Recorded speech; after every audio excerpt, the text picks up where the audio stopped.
ఒక సమాజం అభివృద్ధి చెందాలంటే యువత భవిష్యత్తునే ప్రామాణికంగా తీసుకునే పరిస్థితి మనకందరికీ తెలుసు. ఎందుకంటే ఈ రోజు యువత భవిష్యత్తు రేపు పొద్దున ఎలా కనిపిస్తుంది అన్న దాని మీదే ఆ సొసైటీ యొక్క ఇంపాక్ట్ అనేది మనందరికీ కూడా తెలుస్తుంది.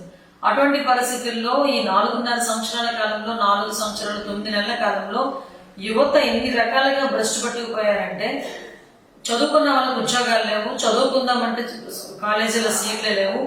ఆఖరికి పరిస్థితి ఏంటంటే అంటే చదువుకున్న వాళ్ళకి కూడా సర్టిఫికెట్లు బయటికి రాక అల్లాడిపోతూ ఏం చేయాలో అర్థం కాక గంజాయికి డ్రగ్స్ కి అలవాటు పడిపోయి విచ్చలవిడిగా నడుస్తున్న గంజాయిని డ్రగ్స్ కి కూడా యువత అలవాటు పడిపోయి ఒక తరం నశించిపోతుందా అనేటంత విధంగా ఈ రోజు యువతను భ్రష్టు పట్టించిన పరిస్థితి ఈరోజు జగన్మోహన్ రెడ్డి గారు చేశారు.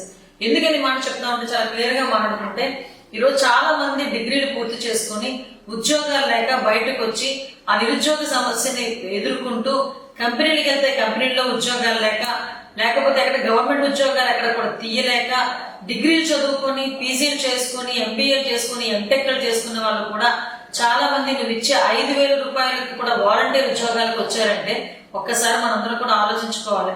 సచివాలయ ఉద్యోగాలు తీశానన్నావు, వాలంటీర్ ఉద్యోగాలు తీశానన్నావు. ఆ సచివాలయ ఉద్యోగులు వాలంటీర్ ఉద్యోగులు కూడా అందరూ కూడా నీ తాలూకా కార్యకర్తలే అన్న సంగతి నువ్వు చాలా క్లియర్ గా చాలా సందర్భాల్లో జగన్మోహన్ రెడ్డి చెప్పిన సందర్భాన్ని కూడా ఈ రకంగా గుర్తు చేసుకోవాలి.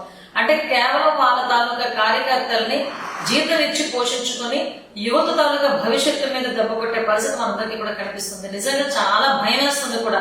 ఎందుకంటే యువత ఏమైపోతున్నారు, ఈరోజు చదువుకున్న పిల్లలకు ఉద్యోగాలు రాక విపరీతంగా పెరిగిపోయింది గంజాయి గాని డ్రగ్స్ గాని.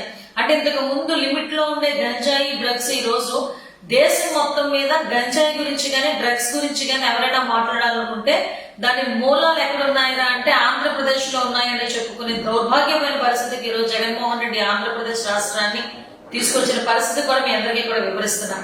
ఎందుకంటే విపరీతంగా గంజాయి పెరిగిపోయింది, పల్లెటూరులో కూడా గంజాయి పెరిగిపోయింది. ఉద్యోగాలు లేక డిప్రెషన్ లో ఉన్న ఈ పిల్లలందరూ కూడా గంజాయికి అలవాటు పడిపోయి వాళ్ళ భవిష్యత్తును నాశనం చేసుకునే పరిస్థితి ఈ రోజు కనిపిస్తా ఉంది. ప్రతి సంవత్సరం జనవరి 1 అనేది జాబ్ క్యాలెండర్ అన్నావు. ఈ రోజుకి ఎన్ని జాబ్ క్యాలెండర్ ఇచ్చావు?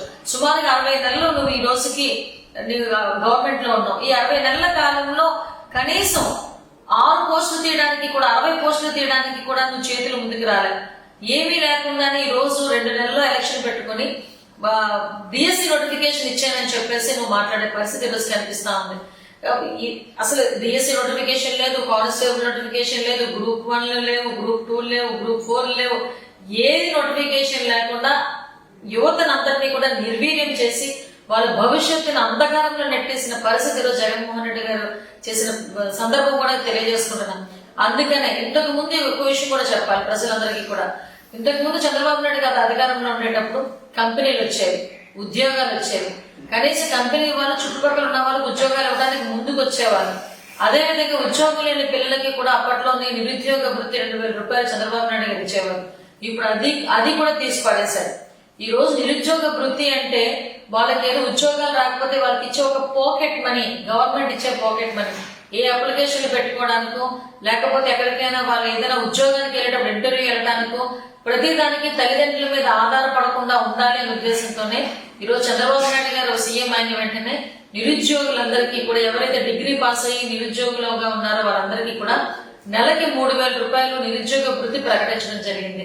ఈ విషయాన్ని కూడా ప్రజలందరూ కూడా మనం అందరూ కూడా గ్రహించుకోవాలి. చంద్రబాబు నాయుడు గారిని తెలుగుదేశం పార్టీని బలపరచవలసిందిగా కోరుకుంటున్నాం.